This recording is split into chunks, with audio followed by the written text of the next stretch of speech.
the town. We have another great show for you, and we have a gentleman from Milton, Dr. John Knight. Welcome to the show, Doctor. And John's a Milton resident, lives in town with his wife and 2 children. And John, let me tell you a little bit about John. He's going to tell you a little bit about himself. I'm going to introduce him here. Let's see here. John established the Center for Adolescent Substance Abuse Research back in 1999. Now this research center is located at Children's Hospital in Boston, and their goal and mission is to discover new ways to reduce substance abuse and related disorders in children and adolescents. In other words, what we're going to talk about today is substance abuse and its impact on the adolescent mind. And so I have 2 teenagers at Milton High School, and some of you. So if you're a parent, you want to stay and watch this show. You might get something, you know what I mean? Take the best and leave the rest is what I say. If you can find something that can help you deal with this issue, then maybe we can save a life. Maybe we can make life a little easier for you. And I was talking to a friend of mine in town, and we were talking about teens and some of the issues relating to teens, and not just substance abuse and things like that, just the way they think. And there was a couple of conferences or meetings up at the high school. I went to one of them last year, and everyone's trying to give you tips on how to deal with them and how they think. And he said to me, he said, Brian, your goal or our goal as parents is to keep them alive through these critical years. And that's basically, and I'll never forget, it says you need to keep them alive, and obviously and healthy and well, and have good well-being. But this gentleman here might give us some tips that can help us if our child or your child becomes one that has a propensity to abuse alcohol or drugs and get themselves into a predicament that could be even life-threatening to themselves or to others. So that's what we're going to talk about today. So, Dr. Knight, so tell the folks at home how you got involved in establishing this research center, or why. So I arrived at Children's Hospital Boston in 1989. Excuse me, do you know what I'm going to do, John? We don't have a crew here. I'm going to go over behind the camera. Sure. I'm going to zoom in on you.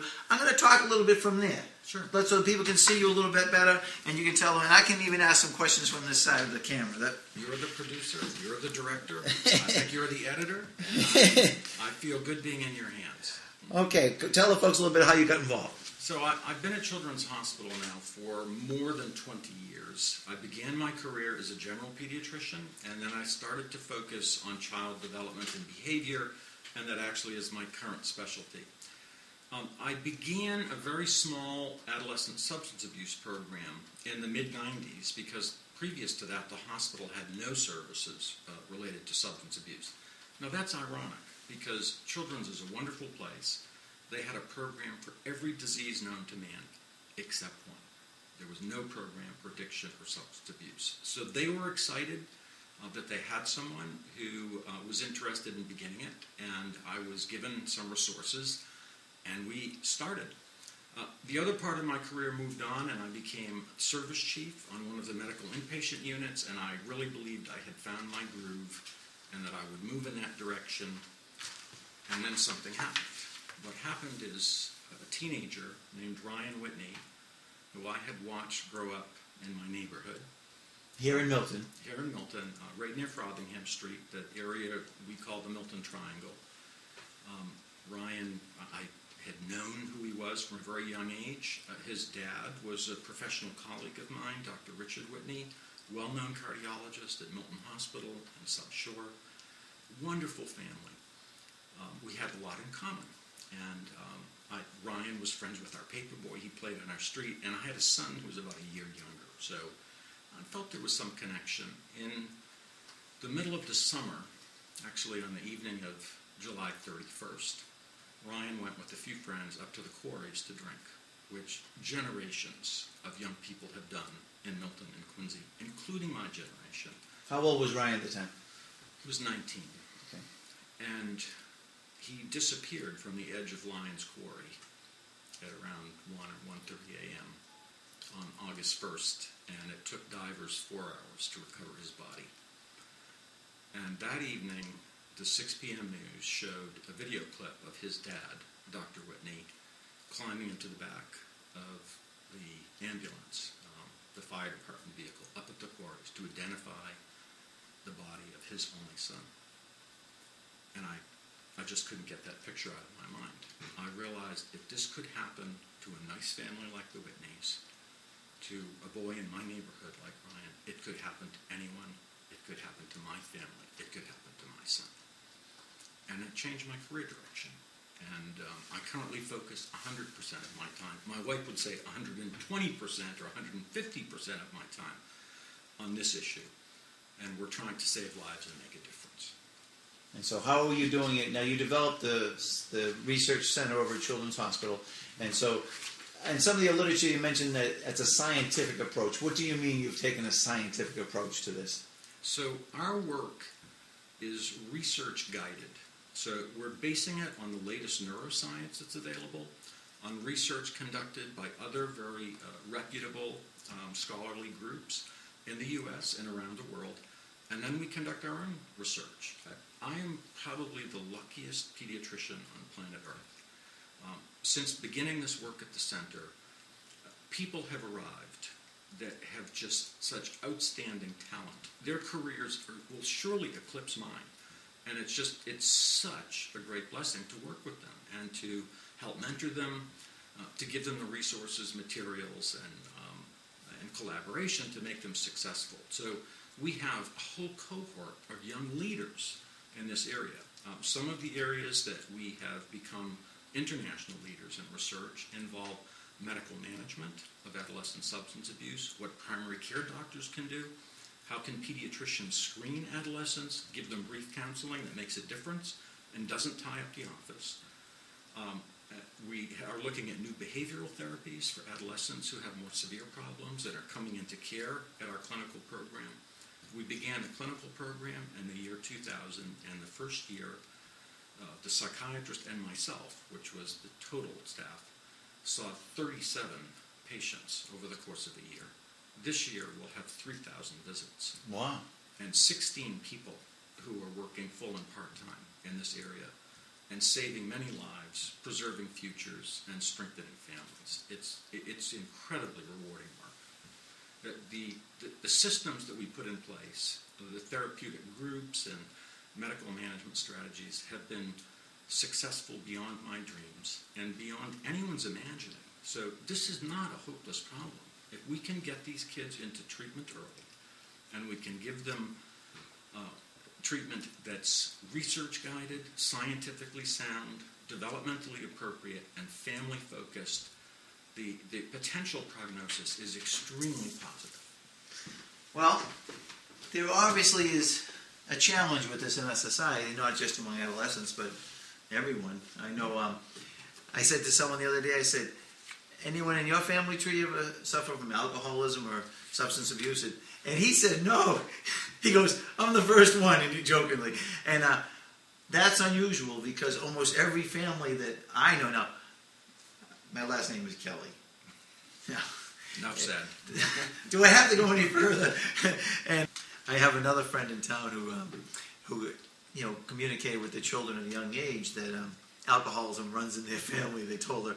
And so they were at church, and at this particular service at this church, they were sharing a goblet, a chalice of wine. Mm-hmm. And they were all in line coming up. And when the little girl came up there, she told the minister or the priest, I'm not sure, but said to her, no thank you, alcoholism runs in my family. we had a good laugh over that. But, hey, it's a powerful influence. I've seen people that, I'm in a sales-related business, if I could take the desire that this substance can create in a person, I mean, people will walk through a wall for it, some people, you know what I mean, when they're really craving it, and will lie, and all kinds of things happen. It's such a strong influence on people. And so, obviously, if it does that to adults, I can't imagine the impact on an adolescent mind when they already see the world differently than at least I see it, you know. I will tell you that we know from national survey data that 40% of children grow up in a family with an active alcoholic. 40%? 40% of children. And 80% of all of us have a first or second degree relative who has an alcohol use disorder. So it's one of the most highly prevalent mental health disorders within the U.S. and throughout Europe and many other areas of the world. It's about 8 to 10% lifetime risk for the general population, and of course for some 8 to 10% of a family being impacted? 8 to 10% of the entire population at some point during their life will be diagnosed with an alcohol disorder. 8 to 10%. Wow. It's a highly prevalent problem, and it's one that unfortunately is still stigmatized. The science is very clear. Alcoholism is a brain disease. People make choices to pick up a drink, but they very soon lose the option. And so that no longer becomes a choice. That's right. They're drinking compulsively. It's a brain disease, and it's very treatable. And it's very treatable? Very treatable. And the outcome... Well, I bet some people at home might think that they might differ with you on that, some people, because if it was so treatable and so... Are you saying just in adolescence, or are you saying for anyone? The optimal time to treat any disorder is in the early stages. If we can intervene in teenagers who are just beginning to develop an alcohol use disorder, treatment is far more effective, it's way more cost effective, and we can save families a lifetime of heartache. We can prevent cirrhosis of the liver. We can prevent the horrible alcohol-related traumas, car crashes, drownings, all these other things. It makes sense to always intervene. And the economic absolutely challenges. If you wait until someone's 40 or 50, it's much harder to change their behavior, and treatment becomes more expensive and more intensive. I see. So that's why I focused my career on the younger subset. Yeah. Now, you know what? I have some more questions, but why don't we do this? Why don't you go through some of your slides, and I'll put them up on the screen while you're talking about it. So we get the facts out, and then if I still have the question after you're done, then I'll ask the questions. Sure. Okay, is that fair enough? Yeah. So why don't you run through some of these slides for the folks at home? Well, I often, when discussing this topic, begin with Ryan's story, and it's for a reason. Number one, it lets people know what's motivated me to be in this field, but it also makes an important teaching point. And this is the point number one. Alcohol is the single greatest public health threat to American youth. There's nothing else that comes close. Is that just to the youth, or is it to everyone? It's certainly for youth and young adults. And so its public health significance diminishes over the course of the lifespan. It becomes less of an issue as you get older, and then things like heart disease, cancer, stroke become more issues for the older folks. But in the United States, more than 70% of all the deaths among teenagers are preventable, number one. And they're due to 3 causes. They all have to do with trauma. Accidents, homicides, and suicides. Greater than 70% of the deaths. Distant on that list are things like heart disease and cancer and diabetes, etc., because young people are healthy. In general, most of them, It's our greatest public health threat, and all of these causes can be directly or indirectly linked to the use of alcohol, and to a lesser extent other drugs. Parents get a lot more juiced, thinking about drug use, and it's like a sexier topic. But you think the drug use is less of an issue? It's less of a public health threat than alcohol is. Now, drugs can cause the development of an addictive disorder more rapidly than alcohol. We don't see a lot of kids who meet diagnostic criteria for alcoholism because they binge drink. They don't drink every day. It's a different pattern. Where kids who use drugs more likely to become daily users and to have an addictive disorder early on. But the problem is the youth who are binge drinking are getting killed and maimed and disabled and raped and psychologically damaged for a lifetime, losing their futures, dropping out of school. And so the costs, both in terms of the emotional burden and the economic burden, are astronomical for alcohol. It is the single greatest public health problem in the U.S. So the second slide that you're going to see just gives one example. So these are data from the National Highway Traffic Safety Administration. And if you look at the bottom row, it says age in the left-hand column. Among 15 to 20-year-olds in 1999, and these numbers haven't moved very much, there were more than 6,000 deaths from car crashes in the United States. So that's a major cause of death among our young people. And then what you see in the boxes to the right are the percentage of the cases that were directly linked to alcohol. So if you sum those 2 red boxes together, greater than 35% of the deaths are directly linked to alcohol. when I said directly that these data were derived from doing blood alcohol levels at autopsy. These do not include the additional numbers of people who weren't drunk, but were in a car with someone that was the drunk. driver who was drunk. Oh, I got you. Okay, so if a third is already because of the alcohol, there's probably another.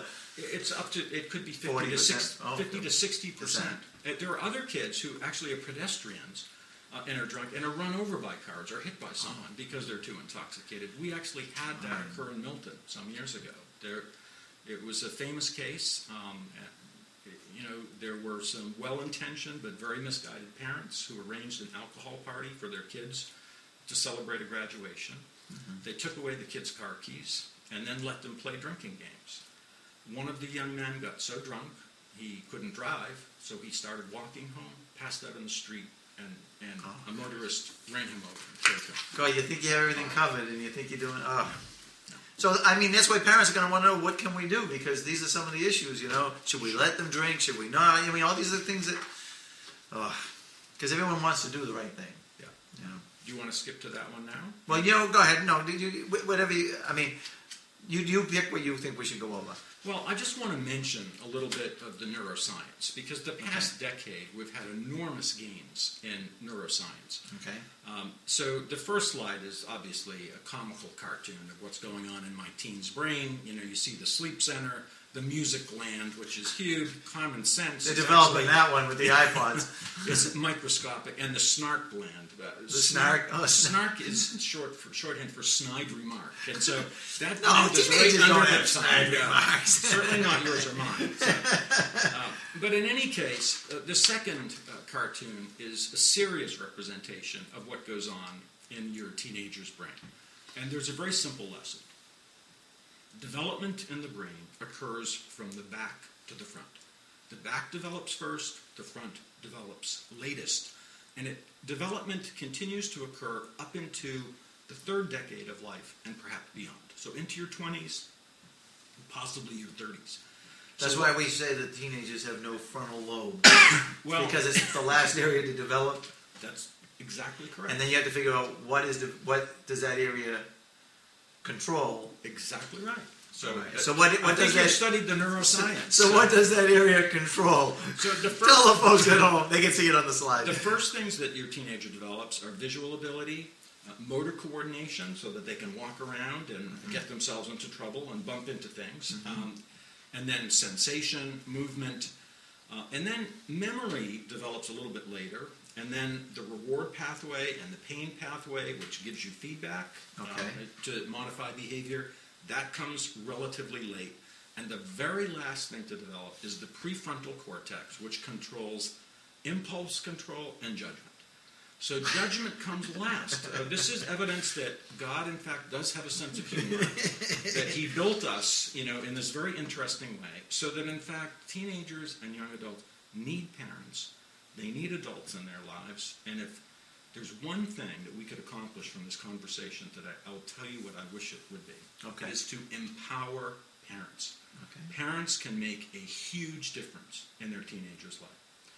Now, too many times I talk to parents. And teenagers can make a huge difference in their parents' life. Yes, they can. I had a friend of mine said, they're supposed to be this way, so they drive you crazy enough so that when they leave to college, you're happy to see them go.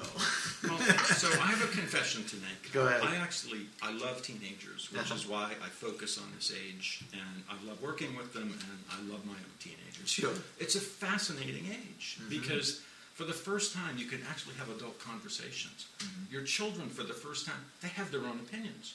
When they're younger, they kind of adopt your opinions. Sure. You ask them, who do you want to be for president? And they'll say, well, Dad, who are you voting for? Right. They get to be teenagers, like all of a sudden they're going to go the opposite.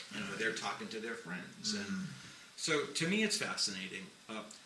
Parents still have enormous influence. The problem is parents think they have none, and they're disempowered. And this is a huge mistake. So I'm going to ask you a question. Are your parents still living? Yes. When did you stop caring what your parents think of you? When did I stop caring what my parents think? Do you care today? I don't think you ever stop caring what your parents think of you. My parents are gone, but until the day my mom died and my dad died, I cared about what they thought. It didn't mean that I always did what they wanted. Sure. But I always wanted to please them. Right. I always listened to what they had to say. And it's like, my mom and dad tapes would be playing in the back of my head. They really don't like me doing this. And it kind of wrecked the fun. So sure. Some people call that a conscience. Yes. we all have to remember that, because we can now do the same thing for our children. Okay. What they're not going to do is to say, oh, thank you, Dad. Thank you for setting me straight. Thank you for setting those limits on me. You're never going to get that. You're going to get like, yeah, whatever. You're not going to get the feedback that you would expect. Talk to the hand. I mean, we have to put up with all those things, but never... We have to send them a text. Never think that your teenagers don't care about who you are and what you think. Okay. And your relationship with them. So... Have you ever read Zits? No. Oh. He's missing out, folks, isn't he? Check out Zits in the newspaper every day, in the Globe. I will. I'll put it on my reading list. It's about teenagers. So one of the questions that parents always want to know is, what are the greatest threats to my teen's life? Okay. His or her health and future. So this slide gives one tragic example. This was not in Milton, it was in Norwell, but these are two beautiful young ladies, teenagers, who instead of graduating from high school were buried by their families. They were in a car with this other young man who was driving. They had been drinking, and they were getting low on alcohol and decided they would go out to a liquor store and purchase some more. And they went off the road, hit a tree, and these two young ladies were killed. The young man was charged with 9 counts, including drunken driving and motor vehicle homicide. 2 lives lost, another ruined. Countless relatives, siblings, parents, aunts and uncles, grandparents, whose lives will never, ever be the same. All from one tragic instance. Right. Someone had provided alcohol and a place for these kids to drink. This doesn't happen in a vacuum. But what if that someone hadn't provided them with the alcohol and a place to drink? I mean, they're not stupid, these people, these children or teenagers. They're pretty smart and pretty resourceful. Yes. So isn't there enough sources for them if they really want it? I'm not saying from adults, but from other young people, I mean, those kids steal it. I mean... So I've got strategies that I'd like to share with you. Okay, so you're going to share those in here. Yes, and these are science-based strategies. Okay. I mean, in every instance, I'm going to provide data from sound scientific studies that will give people answers about what they can do. Okay. If I don't have, the best data, I'll go by expert opinion, and as a last resort, I'll offer you Knight's opinion. But I try to refrain from that. I want to be more objective. And that girl that died at Foxborough after the concert. Yeah. And there was another girl recently that she had been drinking. The kids spun her around, and then she walked in, and she ended up going the wrong direction and drowned. Yeah. So that was on the North Shore, I think, or Northwest. Every single year. I hope someday you come and visit me at my office in Boston. I hope I'm not visiting you because I have to visit you. No, these are the administrative offices, and you could learn about our research. But I'll tell you, my office is directly across the street from Gate D at Fenway Park. Oh. So I love opening day. It's like a carnival all in my office. But my heart is filled with dread because I know within the next 30 to 60 days, some young people are going to lose their lives. It's prom, graduation, and summer break. And this is the death valley for our teenagers. And so I really appreciate the invitation to be here, the opportunity to speak to parents. Sure. Please help us save lives this year. I don't want to lose one young person, not their life. Last year, there was another young man, I don't know if you remember, in Saugus, who didn't kill himself. No, he hit someone up in Gloucester or something? Other families ruined, hit 2 people, hit 2 pedestrians. And his life will never be the same. Their lives will never be the same. We can make a difference. I don't have any strategy that's going to come with a 12-month money-back guarantee. That doesn't exist. All right, that's it. I'm out of here. But I can present scientifically sound strategies that if we all tried our best to do them would make a huge difference in public health and would save many lives. Well, hey, every little bit helps, right? It does. So I'm going to skip over some of the problems associated with drinking. I think people know them. I'm happy to discuss it if you want to ask questions, but let's cut to the chase. Okay. What is it that parents can do? So I would suggest we start with a quiz. Okay. So this is the pre-test. Okay, go ahead. And so parents, please take this at home. All right. This is true, false. Okay. And you can only pick one. Get your pencils. And there's no cheating. So no text messages. All right. No writing. No phoning a friend. Okay. So number one, true or false? Teens don't listen to their parents. Well, most of us, my gut answer would be, of course not. And you're going to tell me they do. Number two, true or false? I should be, quote, a friend, end quote, to my teen. Ooh, these are interesting questions. Number three, okay. Teens in Europe are allowed to drink, and they have fewer problems. True or false? Everybody knows that. Common knowledge. Number four, teens are going to drink anyway. Okay. So it's best to let them drink at home. Just take away the keys to keep them safe. True or false? Heard that many times, okay. And last but not least, it was her first time. She learned her lesson. It won't happen again. True or false? Okay. So did you mark all those down, folks? We'll come back to the quiz. Good. We've touched upon a couple of these. I'm not going to answer mine in public, okay?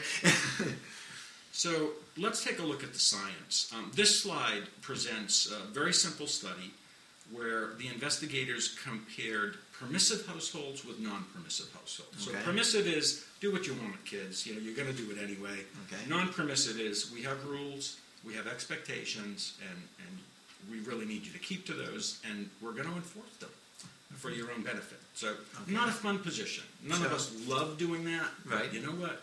It's in my job description as dad. Okay. I can't get that line removed. It's part of my contract. So how do they compare? This is unbelievable. In permissive households, you have 76% of kids engaged in pathological heavy drinking compared to 8% in the non-permissive households.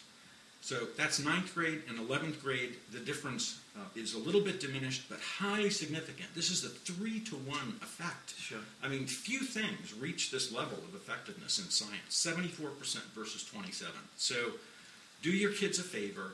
Set rules and expectations. And be a non-permissive household. Be a non-permissive household. Number one. Should you be clear when you're setting rules? Well, this is just piling on. I mean, this shows, what happens when parents set clear rules. This is drug use rather than alcohol use. Okay. So when the kids say, my parents set clear rules a lot of the time, 12% risk that they'll use drugs. If they say, my parents never set clear rules, almost 50% risk. So we're talking a 5-fold effect. Again, very powerful. Set clear rules for your kids, clear expectations. It's worth having a family meeting, to discuss this. And the earlier you do it, the better. Okay. Once you start the conversation, it's much easier to resume it. This is interesting. So there's a lot of literature out there on the power of eating family dinners together, which, look, I know it's a challenge. My wife's a good cook, too. Well, I don't know if you... I got to get you in the picture a little bit better, John. I'm cutting you off a little bit. Go ahead. So you family dinners, go ahead. So I think some of us are challenged because we have both parents working outside the home, which makes it very hard. I've got a great situation. My wife decided to stay at home when our daughter came, which relieves me a little bit of getting home for dinner on time. But I still try because there's power. But you're late. Yes. All the time. The dad. I got another shot. So you actually can reduce risk greatly in terms of teen smoking and drinking if you eat 5 or more meals together as a family every week. However, there's a gender differential split here. It works for girls, but for some reason doesn't work as well for boys. So that's the science. Okay. I can't explain it. It's interesting, but if you've got daughters, eat those meals together as a family. Okay. So this one is... because boys don't like broccoli. Or they may be more resistant to the family conversation. So, again, in some ways piling on, but this is drug use, illicit drug use, when parents talk about drugs and set clear rules and consequences. Because this is another piece of advice I would give to every parent. You need to talk to your kids about alcohol and drugs and tobacco starting at age 9 in a developmentally appropriate fashion. There's a reason. Because when your kids are 9, they're looking at the transition to middle school. Mm-hmm. And when they transition to middle school, the peers in their own class year are not going to be smoking and drinking. But the 8th graders, some of them will have started. So for the first time, they're going to be exposed to kids in their school who are using substances. Gotcha. When I say developmentally appropriate with a 9-year-old or a 10-year-old, I'd say, what do you know about cigarettes? I'll tell you right now, they all know about cigarettes. They've had that drilled into them from first grade, Sure. and they'll say, it causes cancer, it's a filthy habit, no one should do it. Then you say, what do you know about alcohol? Well, now, they may be confused. Like, well, I see mom and dad, have wine or something, it seems fine to me. Well, have you ever heard of getting drunk? Have you ever seen that in a movie? Or how could they not? Talk about the number of times alcohol comes on the TV screen. Yeah. It's just and by the way, I will mention, there's a great book in a series called The Beacon Street Girls. So again, I remember the Beacon Street Girls because at the Foundation of Education, that was one of the auction items last year. It's a great series, and they were kind enough to actually use me a consultant for the story that they wrote about drinking. And so this is actually meant for preteens. Okay. And what I love about it is I looked at their first draft and I said, I have one thing I got to offer you. I said, there's one problem that occurs from drinking in teenagers that's the most horrendous thing that kids can imagine. They said, oh, really, what's that? Like getting into an accident, getting killed? I said, oh, no. They don't even think about that. It's throwing up all over someone. I said, that's going to be the crisis. Have the boy throw up all over the girl who's got a crush on him. It's horror. So I'm sorry to spoil that moment, but the story goes on from there. And I got you. Well, you got to know what impacts their mind. It's exactly right. Anyway, so it's a powerful way. But here, again, the data are very clear. You need to talk to your teens a lot. So some people think, well, I talked to them once last year. Not enough. I'm going to give you Knight's rule. So this is personal.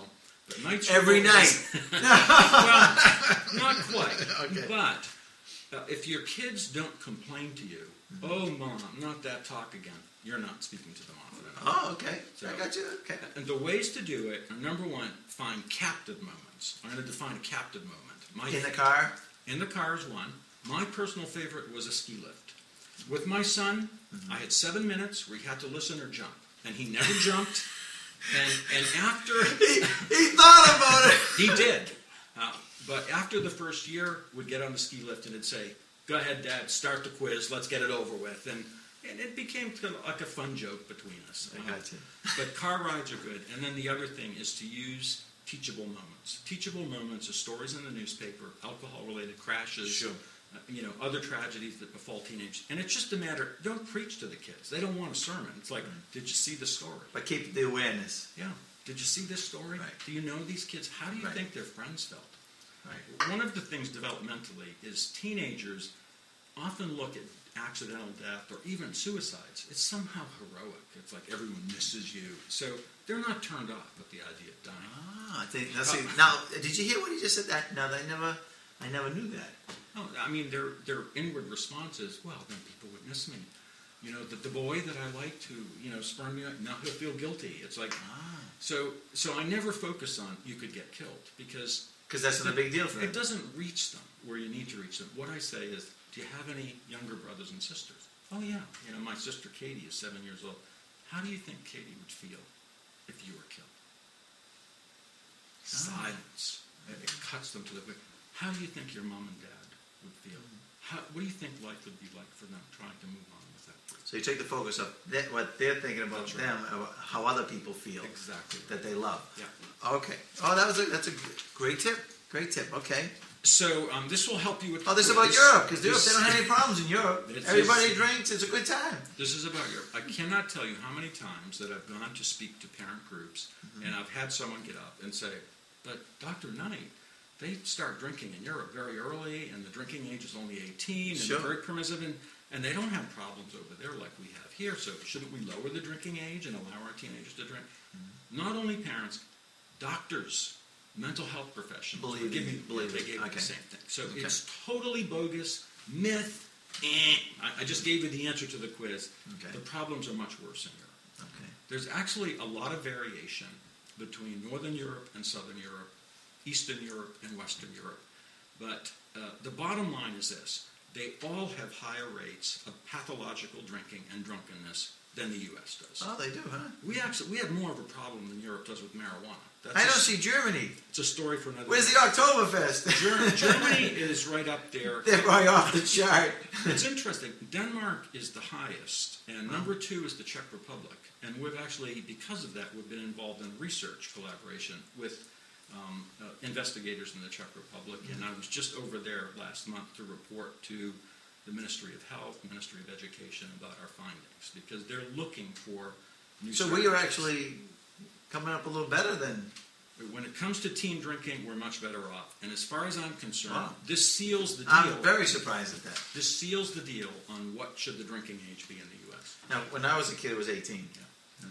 Compared to those days, and we grew up in similar eras, we're saving many more lives. If you look at the number of alcohol-related deaths among young people, they plummeted when the drinking age was raised. So, And seatbelt laws and things like that, and yes, safer cars. all of Sure. those things play in. But you can control for those statistically. And still, there's a Oh, profound I see. effect by having a law against underage drinking. Okay. And this is powerful evidence. Because there's been some universities that have tried to change that. Very distressing. Well, there are a group of senior college presidents, university deans, etc., who are part of a group called the Amethyst Initiative, who I think are well-intentioned, but they're very misguided. And Maybe they just need the revenue. Well, my heart goes out to them. Because we spend a lot of money in college on these things. The college presidents are dealing with an awful epidemic, and they're afraid of their liability, and their cause is that we don't create the problem. The kids are coming to school with the drinking problem. They develop it in high school, and then we get held accountable, and the science does support that contention a bit. However, I think I did more when I got to college. yeah, the answer is not to drop the drinking age. It's the other way. Okay. So, should you provide alcohol for teens and take away their keys? I have a news clipping file that's now overflowing with stories about... Right. I remember the girl that went to, in Hingham, she went to school. What's the girls' school in Hingham? There's an all-girls school in Hingham. And Yeah. I remember, and a friend of mine's daughter went there, and they were all... It was real sad when this girl that was a member there It's died. story after story. Right. You might be able to prevent your teen from, or the teens from being drunk and getting behind the wheel, but you can't prevent them from dying. You can't prevent them from getting injured.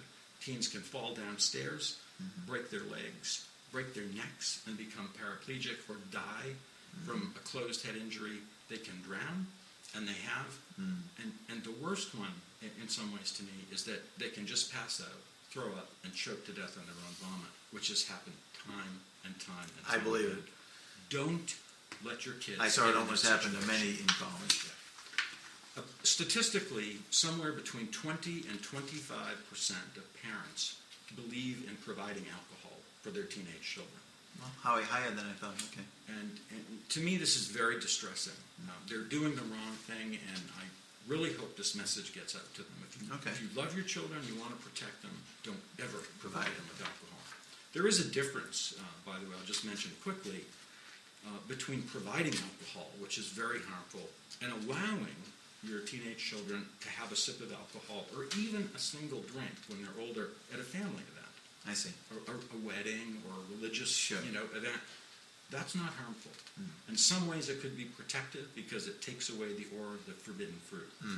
But you never provide alcohol for the teens to drink together. They're not developmentally capable of handling it. One other neuroscience fact, and I hope I don't lose the audience, but Are you still with it? Hey, come on, folks, hang in there. Go ahead. the teenage brain responds differently to alcohol in two important ways.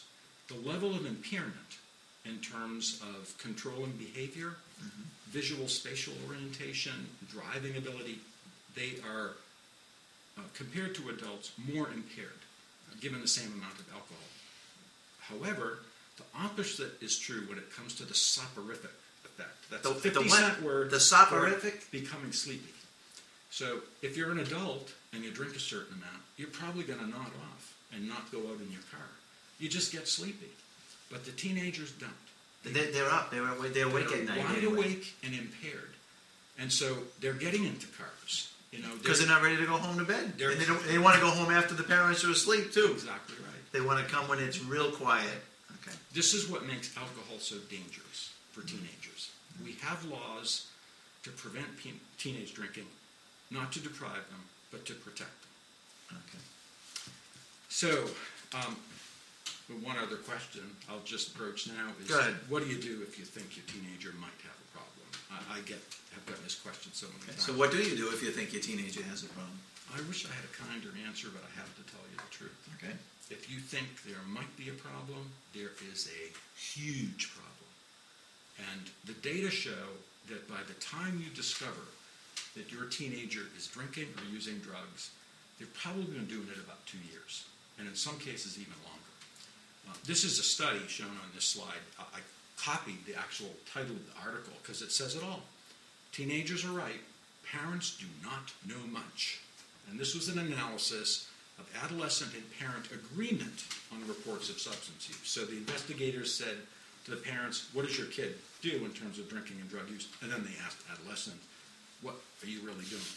And there's like no concordance. It's a big great divide there. No concordance whatsoever. So this shows the sensitivity of the parent reports. If the kids were drinking, the parents knew 50% of the time. If the kids were getting drunk, the parents knew 30% of the time. And the same is true across drug use. And for alcohol disorders, these are psychiatric disorders, it was 27%.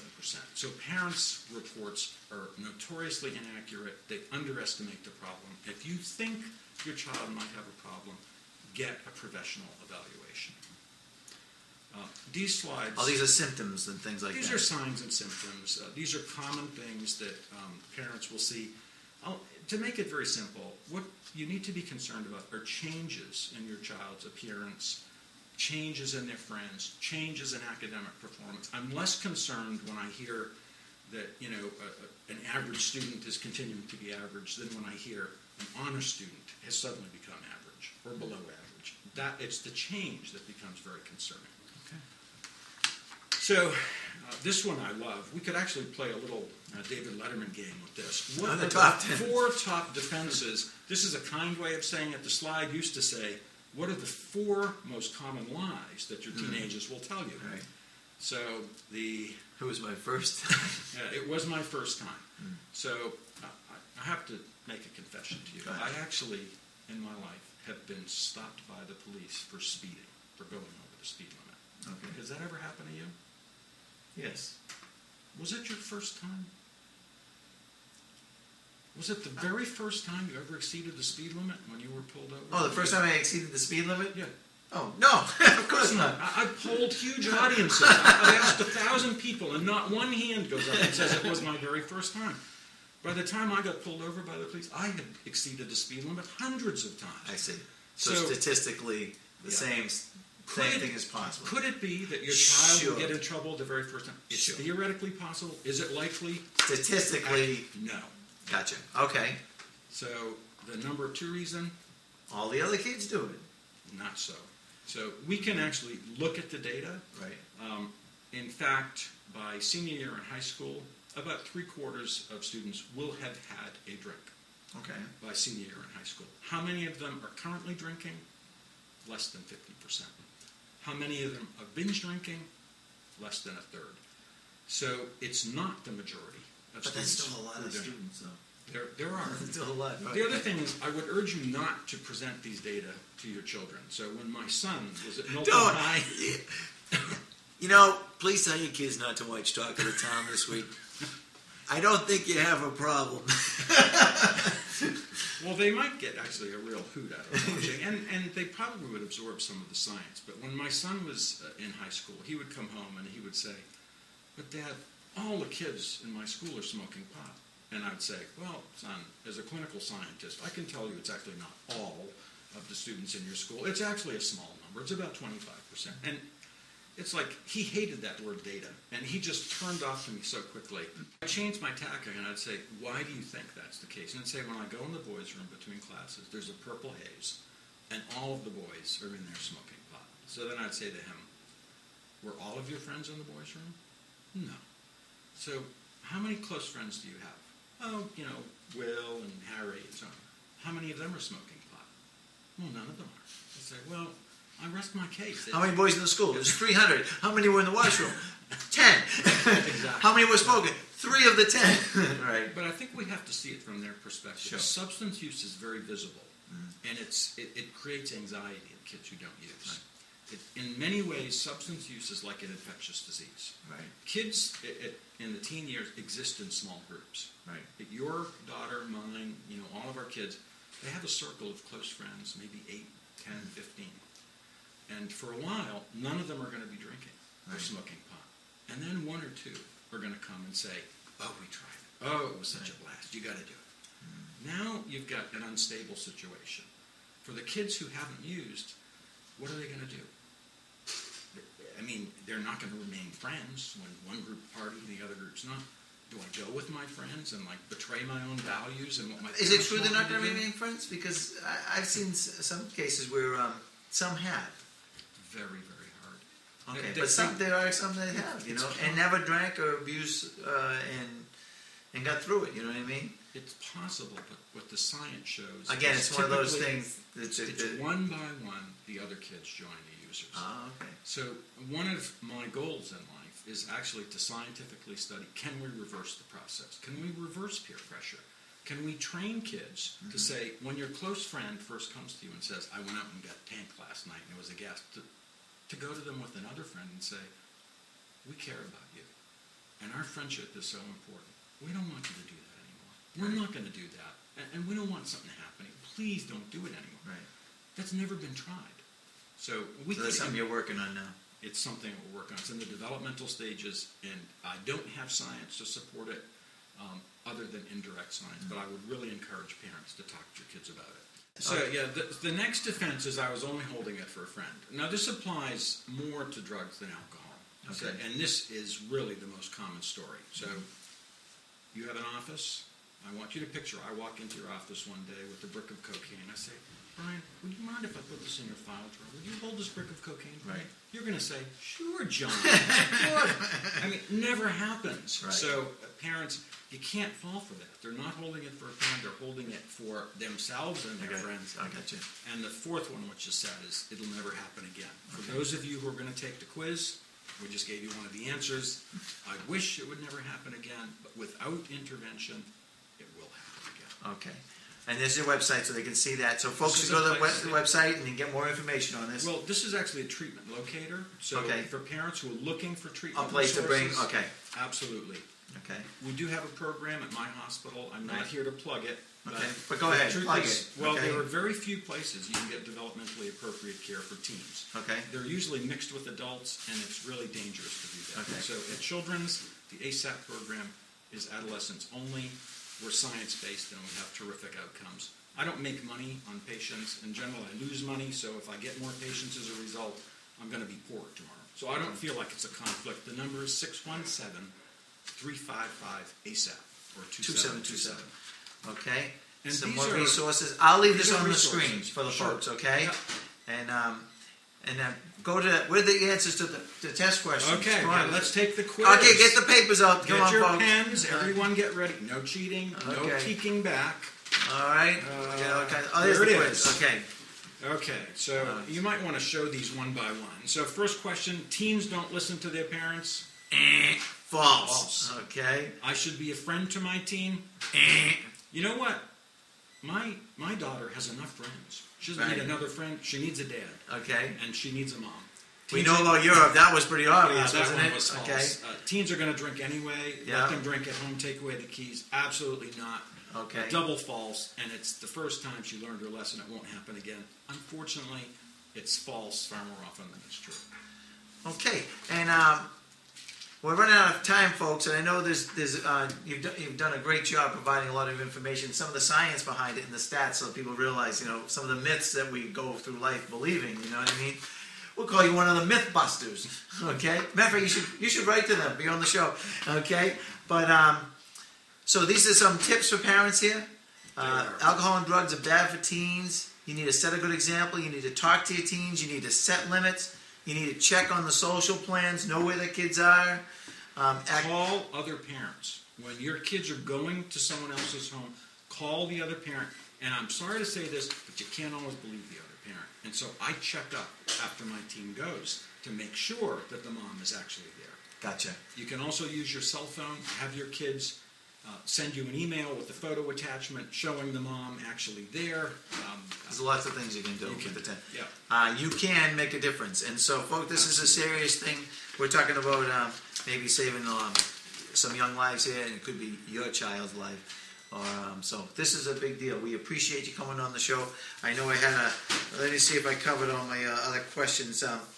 Do some have a greater propensity to drink than others? Yes. So is it maybe gene related, possibly? There are two factors, and this has just been recently shown in science. It's genes, so having a family history of alcohol use disorders, and the age of first drink.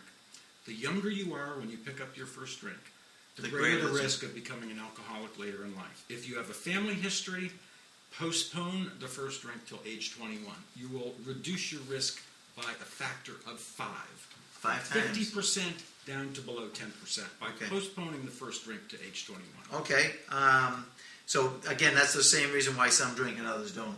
Yes. Maybe because of that propensity. Is there a type of personality that seems to want to drink more than others? No one's ever identified it. There's been a shy person, do they less act than a more gregarious person? I can tell you from the science that one of the known risk factors is a greater tolerance for alcohol at baseline. People who can consume a larger amount of alcohol without feeling an effect, like the first time they drink, are at much greater risk of becoming alcoholic. Oh, wow.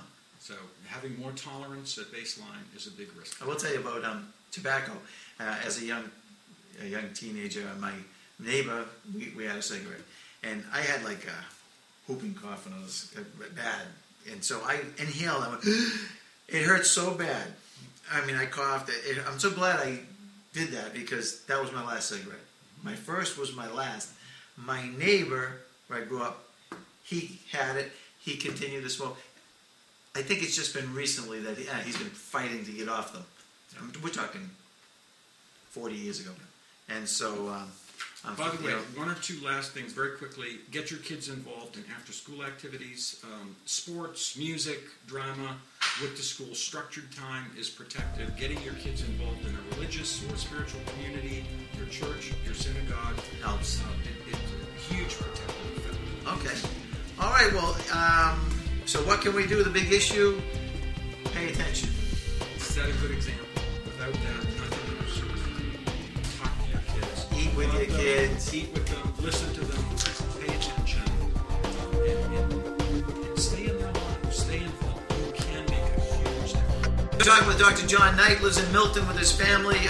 He's the, what's the name of the research institute you have? The Center for Adolescent Substance Abuse Research. CSAR, Center for Adolescent Substance Abuse Research at Children's Hospital.